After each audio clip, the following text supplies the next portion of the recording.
Mungkin teman-teman pernah dengar penjelasan dari Ustadz Abdul Somad. Saya pengen membandingkan aja, kalau Nabi kasusnya kayak gitu, pernah tersesat di sebuah perjalanan dari Mekah ke daerah Syam, kemudian Allah tunjukkan jalan supaya sampai ke kota yang dituju. Nah kalau Nabi Musa pernah juga tuh. Kapan? Pas Nabi Musa nggak sengaja ngebunuh orang Mesir. Orang Mesir berantem sama orang Bani Israel. Cuman orang Mesirnya kayak zalim gitu. Dia terlalu sombong. Akhirnya didorong sama Musa, meninggal kan. Walaupun Musa nggak sengaja sih. Dorong, kamu apa-apaan sih? Mati kan. Musa juga kaget. Loh, kenapa nih? Gitu. Kayak nggak sengaja gitu. Jangan-jangan setan. Akhirnya Musa bilang, ya Allah bukan kerjaan saya, kerjaan setan. Jadi boleh kan nyalahin setan. Bilang setan, salah saya apa? Ya salah kamu setan gitu. Ya. Akhirnya meninggal. Musa lari karena dia membunuh orang Egyptian, orang Kipti. Lari kemana? Nggak tahu kemana.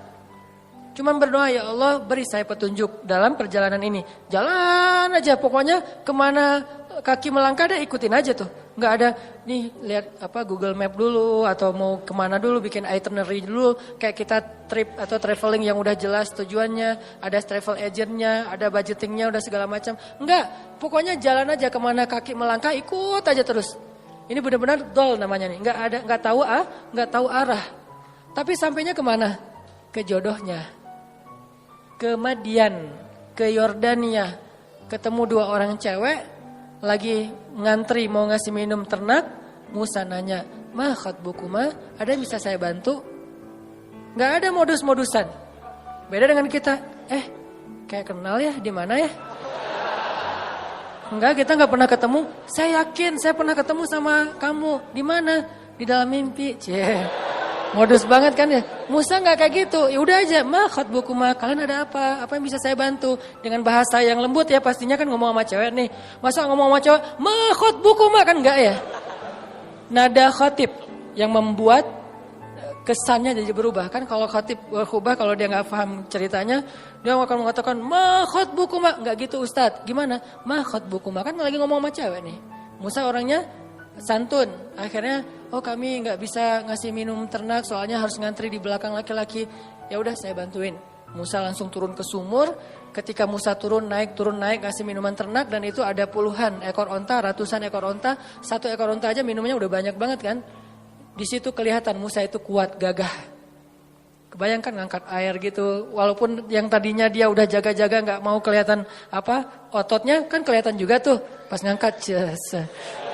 Terus kayak pura-pura lipat baju gitu. Ini kenapa ya ngangkat gitu. Terus kayak udah gitu selesai, Musa duduk di bawah pohon istirahat, si ceweknya pulang.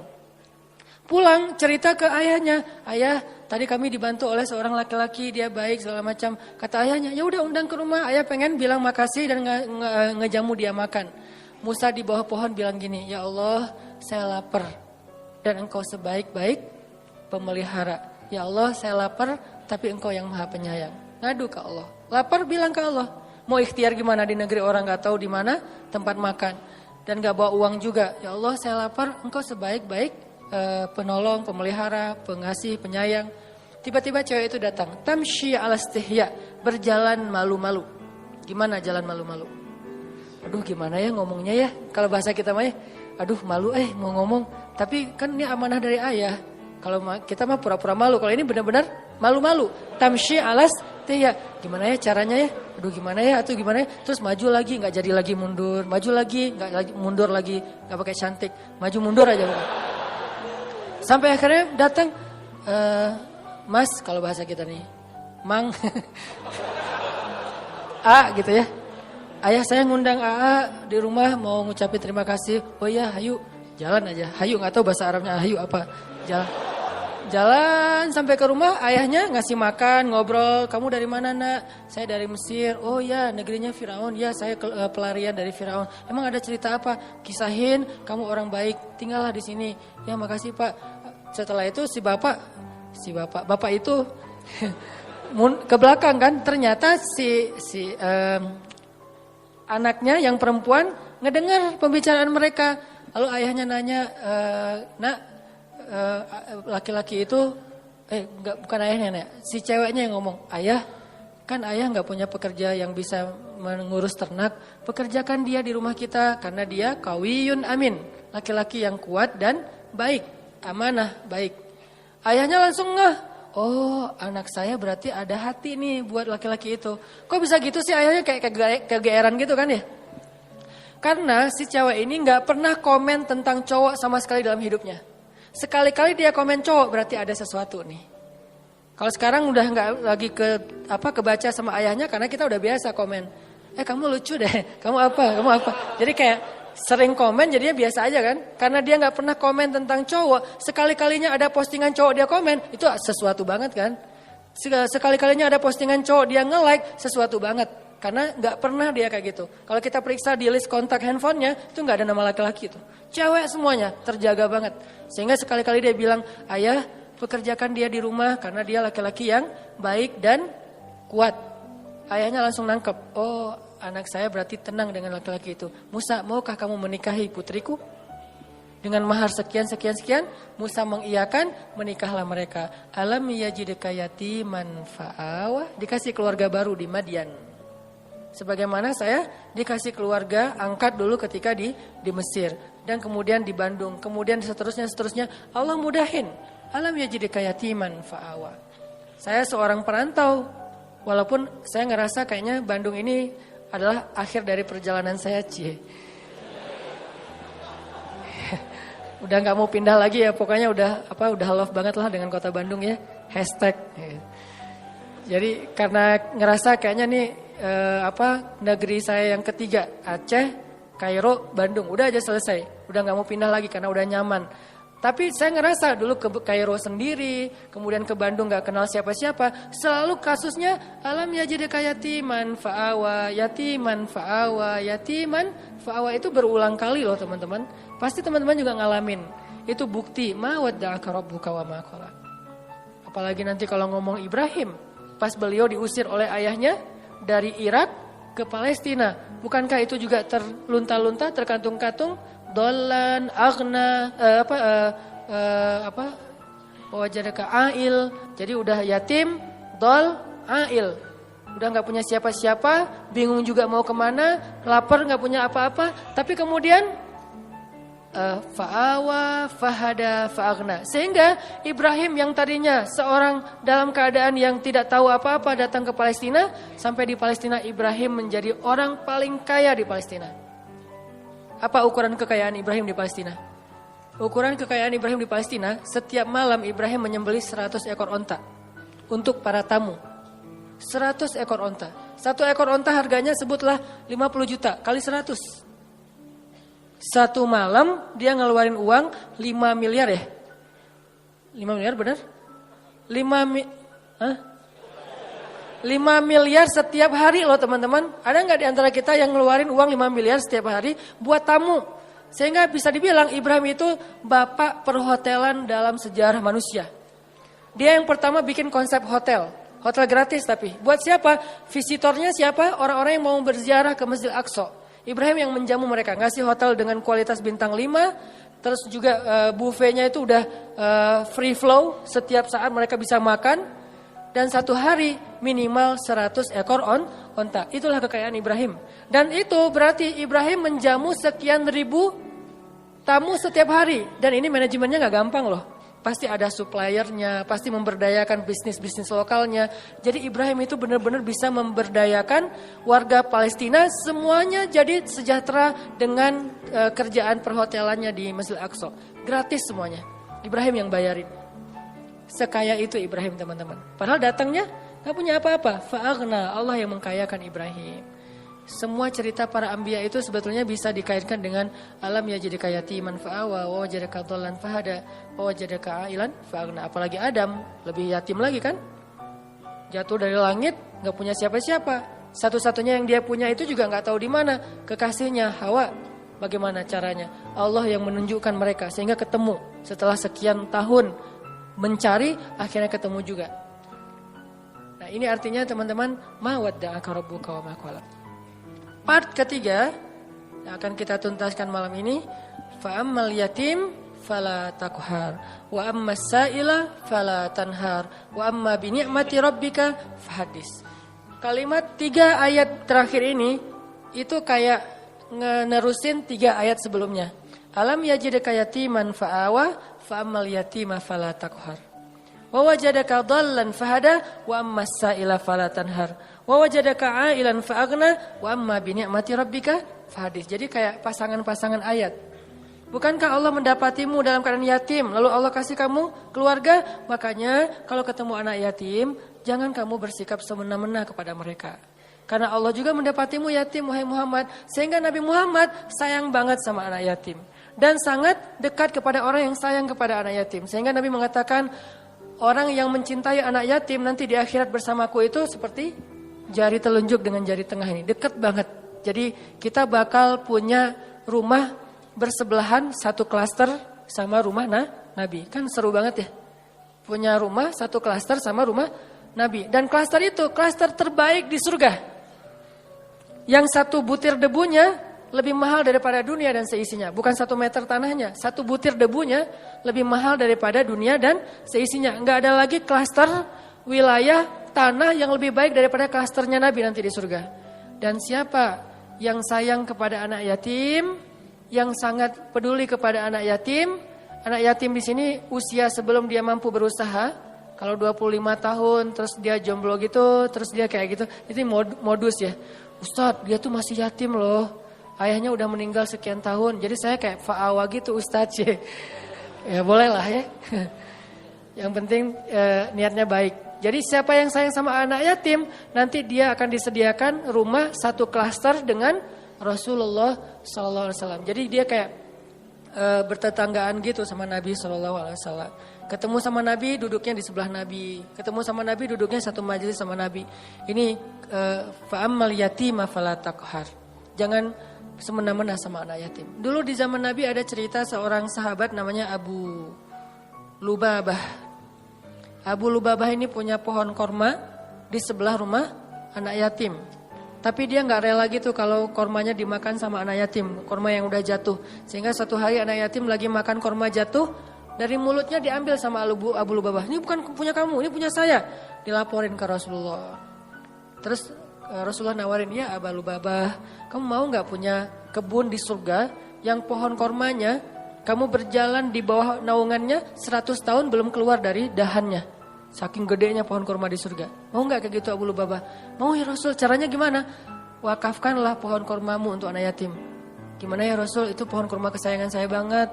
Itu saya ada kenangan gitu. Maaf ya, bukan gak mau. Dia kayak beralasan gitu gak mau nyerahin pohon kormanya untuk wakaf anak yatim. Akhirnya Nabi gak maksa orangnya. Ya udah gak apa-apa, pergi aja. Tiba-tiba datang sahabat yang lain namanya Abu Lubabah. Dia bilang, ya Rasulullah, ada apa Abu Lubabah? Tadi saya mendengar Rasulullah nawarin sesuatu kepada Abu Dahdah yang kedua. Ada apa Abu Dahdah?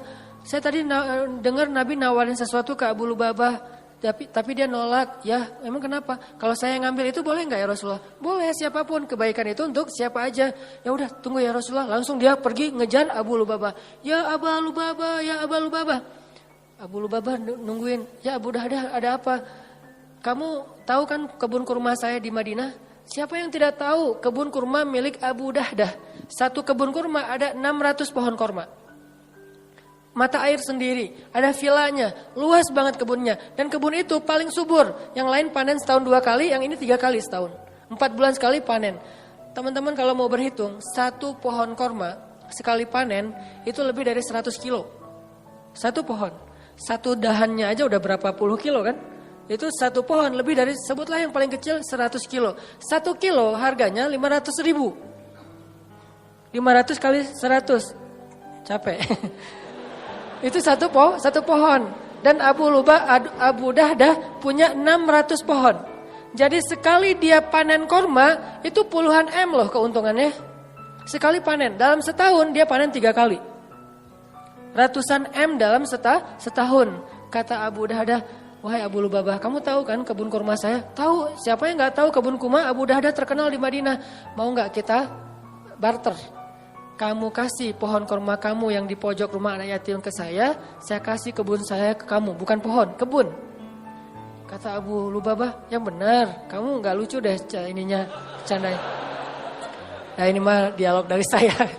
Terus kata Abu Dahdah, saya serius. Beneran? Ya udah, ayo. Langsung transaksi, jadi deal.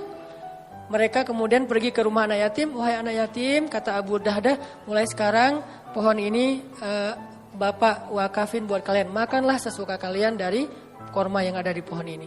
Kemudian gak lama kemudian dia ngajak Abu Lubabah ke kebunnya. Istrinya lagi bersih-bersih gitu. Kata Abu Dahdah, wahai istriku keluarlah. Ini sekarang bukan kebun kita lagi, sudah aku jual. Istrinya kaget, kamu jual ke siapa wahai Abu Dahdah? Kamu untung gak? Kata suaminya, untung banget. Ke siapa sih kamu jualnya? Ke Allah. Kata istrinya, itu baru untung. Itu baru perniagaan yang besar. Itu baru hebat. Istrinya ini soleha banget. Coba kalau kita ngomong gitu ke pasangan kita, kira-kira digapain? Didoain ya. Semoga kamu cepat apa. Ini istri yang soleha. Ini buat cewek-cewek ya.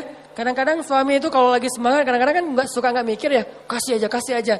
Nah kalau dia lagi gitu, tapi tetap ada batasannya juga. Cuman dengan kualitas iman Abu Dahdah dan istrinya, itu emang luar biasa, inspiring banget. Istrinya malah bahagia. Ya saya udah keluar. Wah, sekarang jadi milik siapa? Abu Lubabah. Silakan Abu Lubabah. Mereka pergi meninggalkan kebun itu sama sekali nggak nyesal. Cerita ini didengar oleh Rasulullah SAW dan Nabi mengatakan, duh betapa luasnya kebun Abu Dahdah di dalam surga. Aku melihat kebun Abu Dahdah itu mudhammatan, lebat sekali, warnanya hijau tua di dalam surga. Ini makna dari fa'ammal yatimah fala taqhar. Sebegitu besarnya penghargaan Allah kepada orang yang menyantuni anak yatim. Terus angle yang kedua adalah al jaza min jinsil amal. Balasan itu sesuai dengan jenis amal.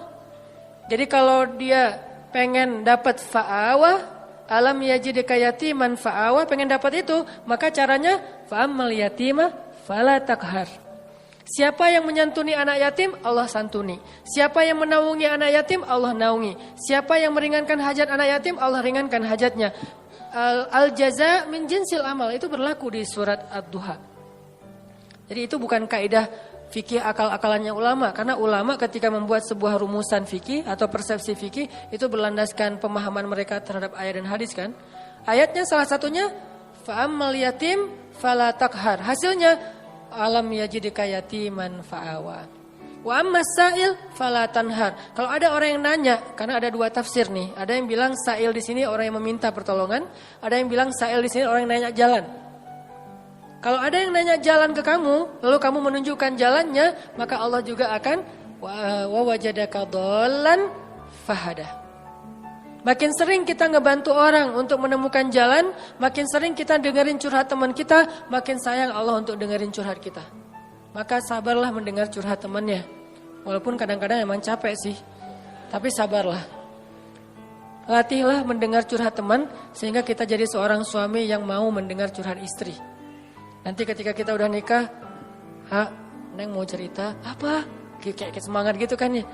Ya tadi ada cerita sama teman-teman gini-gini. Kita jadi pendengar yang baik, bukan langsung kita patahkan. Kenapa? Karena udah terbiasa di kos-kosan jadi tempat curhatnya teman-teman sekos-kosan. Sampai ibu kos juga curhatnya ke kita gitu. Iya itu yang kamar sebelah suka telat aja bayar kos-kosan. Ya bu, saya juga gitu ya bu. Kamu gak apa-apa soalnya kamu udah dengerin curhat gitu. Ya pokoknya jadi orang yang wa masaila fala tanhar. Jadi kalau ada orang yang nanya ke kita, minta pertolongan ke kita, kita berusaha untuk membantu dia, Allah juga akan berusaha membantu kita. Contohnya Nabi SAW. Nabi itu kalau ada yang minta tolong gak pernah nolak. Kalau beliau gak bisa nolong sendiri, beliau akan cari orang untuk nolong dia baru ditinggalin. Jadi gak ada yang datang langsung Nabi, maaf ya gak bisa. Mungkin kita gak bisa gitu-gitu amat lah ya, tapi berusaha. Gak semua kasus kita bisa ambil. Tapi ada satu dua yang kadang-kadang kita kayak berjuang banget. Ada banyak orang yang mengetuk pintu rumah kita, yang nelpon ke nomor kita, yang datang kepada kita minta tolong. Mungkin di antara sekian banyak, jangan semuanya ditolak. Harus ada satu dua yang kita ambil, entah kenapa pokoknya Allah yang pilihkan dia untuk kita. Terus kita coba tuntaskan hajat dia sampai selesai. Siapa yang meringankan hajat saudaranya di dunia, Allah ringankan hajat dia di dunia dan di akhirat. Balasannya bukan cuma di dunia, bahkan di akhirat. Sehingga ketika kita di akhirat nanti bingung di padang mahsyar itu kan perjalanan jauh banget ya. Kebayang gak sih dari sini ke Palestina itu jalan kaki? Kok Palestina Ustaz? Karena tempat berhisab itu adalah negeri Palestina. Ini salah satu keutamaan dari negeri Palestina itu adalah mim makanin qarib yang Allah sebutin di Al-Quran. Arti makanin qarib, tempat yang dekat itu adalah Palestina kata ulama tafsir. Sehingga nanti sidang Allah itu di Padang Mahsyar adanya di negeri Palestina. Negeri Palestina dari Indonesia jaraknya jauh, padahal buminya masih segini. Sedangkan bumi Mahsyar beribu-ribu kali lipat lebih besar daripada bumi ini. Berarti jaraknya ribuan kali lebih jauh daripada yang sekarang. Kita meninggal di Indonesia, dikuburin di Indonesia. Nanti ketika kita bangkit, kita harus jalan ke Palestina. Palestinanya udah berapa ribu kali lipat lebih jauh dari yang sekarang. Jalan kaki teman-teman. Gak ada petunjuk sama sekali. Arahnya sudah berganti, kiblat atau timur barat udah berubah. Gimana cara kita menemukan spot hisab? Susah banget kan? Kalau enggak karena Allah, wa wajadaka dhallan fahada. Dulu di dunia kita sering nolongin orang, sering nunjukin arah ke orang lain, sering bantuin orang di jalan, sering bantu orang ketika kesusahan. Allah bantu nanti kita di akhirat. Sehingga tiba-tiba dikasih kendaraan, kita kayak kasih tumpangan buat teman, itu enggak ada yang kelewat sama catatan Allah. Kamu kan dulu pernah ngasih tumpangan ke teman kamu pulang taklim. Padahal kamu pulangnya ke Padalarang, dia ke Cilenyi, kamu anterin dia dulu. Akhirnya balik lagi ke tengah, gak sampai Padalarang, nginep di TSB. Gak kuat gitu ya. Tadinya nanyanya sih kayak serius gitu. Pulang kemana saya anterin. Boleh. Udah aja naik motor kemana Cilenyi. Ngomong dari tadi. Kan beda arah timur dan barat. Nah kamu pernah ngelakuin itu di dunia, nanti di akhirat tiba-tiba Allah yang ngasih kita tumpangan. Dan tumpangan dari Allah sebaik-baik tumpangan kendaraan cahaya. Sehingga dari Indonesia ke Palestina itu hanya sekejap mata saja. Itu diantara makna dari hisab yang ringan, hisab yang mudah, dipercepat perjalanannya. Sementara yang lain masih kebingungan. Ada yang jalan ke sana, ada yang jalan ke sana. Itu nggak ada yang arah loh, yang jelas arahnya. Jadi orang jalan itu acak aja tuh kemana-mana. Bisa ribuan tahun nggak sampai ke tempat hisab, belum dihisab tuh. Untuk sampai ke sana aja ribuan tahun. Kok malaikat gak ngasih tahu sih kalau kita salah jalan? Karena kita di dunia juga gak pernah ngasih tahu orang kalau dia salah jalan, dibiarin aja. Malah ada yang sengaja nyesatin lah gitu. Kalau mau jalan ke Dago lewat mana? Itu aja lewat ini nanti Gatot Subroto tembus aja ke Soekarno Hatta, udah gitu Buah Batu, terus aja ke sana. Itu mah Banjaran ya. Nah ini artinya nanti pas kita nanya malaikat mau ke tempat hisab, tempat hisab, balik lagi aja ke belakang, kamu udah kejauhan. Tapi malaikat gak gitu-gitu juga sih. Paling-paling malaikat cuek ninggalin kita gitu. Akhirnya kita terkatung-katung. Ini makna terkatung-katung. Istri kita bangkitnya bareng. Kenapa bangkitnya bareng? Karena kita pengen dikuburin satu liang lahat. Cinta sejati gitu kan, true love and endless love lah. Pas meninggal wasiat aku pengen dikuburin sama kamu. Udah aja dikuburin satu liang lahat. Pas bangkit, noleh juga enggak teman-teman. Yauma yafirrul mar'u min akhihi wa ummihi wa abihi wa sahibatihi wa banihi likulli imri'in minhum yauma idzin sya'nun yughni. Kita bangkit bersebelahan tapi enggak noleh. Kok bisa gitu Ustaz, enggak kenal? Kenal tapi enggak peduli. Kok enggak peduli? Saking takutnya kita tentang nasib diri sendiri. Sampai diibaratkan hari itu kata Allah di surat Al-Muzammil, hari ketika seorang wildana syiba, seorang anak kecil aja tiba-tiba beruban saking stresnya dia. Tapi gak semua orang yang rambutnya beruban itu karena stres ya. Sebagiannya doang. Kalau anak kecil sampai tiba-tiba beruban berarti kan stres banget tuh hari ya. Kita gak noleh ke pasangan kita. Terus kapan kita kenal dengan pasangan kita Ustaz? Nanti setelah edisi part ini udah lewat, nanti ada adegan, kita udah mulai saling kenal, saling menyapa, bahkan saling menuntut, saling menjatuhkan, saling menolong. Itu ada adegannya nanti. Tapi di adegan pertama, sama sekali gak peduli. Suaminya tersesat, istrinya gak akan nolong. Sehingga yang bisa nolong kita hari itu hanyalah apa yang hari ini kita lakuin teman-teman. Sehingga kalau kita nemuin ada sa'il itu bisa orang yang minta tolong, bisa orang yang nanya jalan, fala tanhar. Jangan bikin dia kecewa, jangan sakitin hatinya. Kalaupun kita nggak bisa bantu dia, minimal jangan sampai kita manna wal adza, menyakiti dia dengan kata-kata kita. Jangan. Setidaknya kita kalau nggak bisa tolong pun ya sudah, ya nggak bisa nolong aja. Jangan udah nggak bisa nolong, nyakitin lagi tuh. Kayak Kita nggak bisa nolong teman-teman di Palestina. Ya udah jangan ngomong ngapain sih jauh-jauh. Udah nggak usah. Kalau pengen nolong yang dekat-dekat silahkan. Mau dua-duanya lebih bagus lagi. Mau yang sana juga nggak masalah. Yang penting jangan nyakitin. Jangan kita beranggapan bahwa yang di Palestina itu jauh nggak perlu ditolong. Yang di Suriah itu jauh nggak perlu ditolong. Padahal kondisi mereka itu luar biasa memprihatinkan. Bahkan dahsyat sekali keadaan mereka. Tapi kita udah nggak nolong, ngomong lagi. Jadi kalau mereka dengar kasihan. Perasaan mereka kayak gimana gitu, ya udah jangan. Termasuk orang di sekeliling kita, keluarga besar kita. Kadang-kadang ada kakak adik kita yang minta tolong, kita kayak sebel gitu sama dia. Giliran butuh aja lo minta tolong. Jangan, udah aja diem. Kalau kita nggak mau nolong atau nggak bisa nolong, diem aja. Kenapa? La tanhar. Jangan sakiti orang yang meminta pertolongan. Sehingga nanti al jaza min jinsil amal. Allah juga akan membalas kita dengan cara yang sama. Na'udzubillah min dzalik. Wa amma bi ni'mati rabbika fahadis. Nikmat Allah sampaikanlah. Maksud menyampaikan nikmat Allah itu ada banyak. Salah satunya adalah kita bicarakan kebesaran-kebesaran Allah. Allah tuh baik banget. Allah gini. Sehingga dengan pembicaraan kita, orang yang mendengar jadi semakin yakin sama Allah. Kayak tadi cerita saya di Thailand, simple sebetulnya. Cuman hal yang sepele banget. Tapi itu bagian dari tahadus bin ni'mah. Tujuannya apa? Tujuannya biar kita yang mendengar makin yakin sama Allah. Makin bergantung sama Allah, makin taat di jalan Allah. Itu namanya wa amma bi ni'mati rabbika fahadits. Jadi teman-teman, 3 ayat terakhir itu ada 2 angle yang kita bisa lihat. Satu, ternyata kalau kita pengen dapat satu kebaikan, maka tanamlah kebaikan yang sama di ketika kita bisa. Nanti saat kita butuh, Allah akan membalas kita dengan kebaikan yang sejenis.